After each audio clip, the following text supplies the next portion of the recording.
సనాతన ధర్మంలో అక్కడిక్కడ కొంచెంగా లోటుపాట్లు ఉండొచ్చు, నేను కాదనట్లేదు.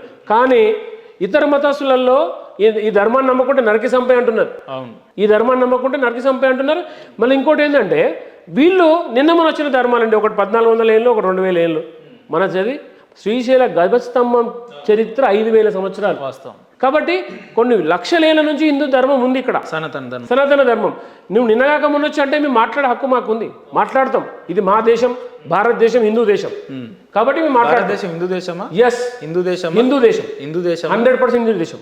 రాజ్యాంగం ఇక్కడ హిందువులే ఉండాలి, ఇతర మతస్థులు ఉండాలి. ఎస్, ఒకటి చెప్తాను, సెక్యులర్ కంట్రీ వలస వచ్చిన వాళ్ళు వలస వచ్చినట్టే ఉండాలా. ఓకే, నేనేమంటాను, భారతదేశం సెక్యులర్ కంట్రీ అని మర్చిపోతున్నట్టు. ఒక్క నిమిషం అక్కడికి వస్తున్నా. నేను సెక్యులర్ కంట్రీగా ఎప్పుడు మారింది?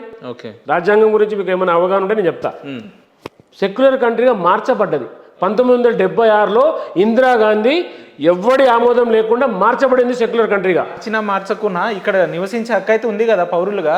అయితే ఒక మానవతా దృక్పథంతో హిందువులు ఆలోచిస్తున్నారు కాబట్టి అందరూ ఉండమంటున్నారు. అందరూ ఉండండి బాబు, మీరు ఏదో నమ్ముకున్నారు, మీ జాగాలో ఉండండి. కానీ నువ్వు ఉంటలేవు, ఇప్పుడు నన్ను పంపిస్తున్నావు.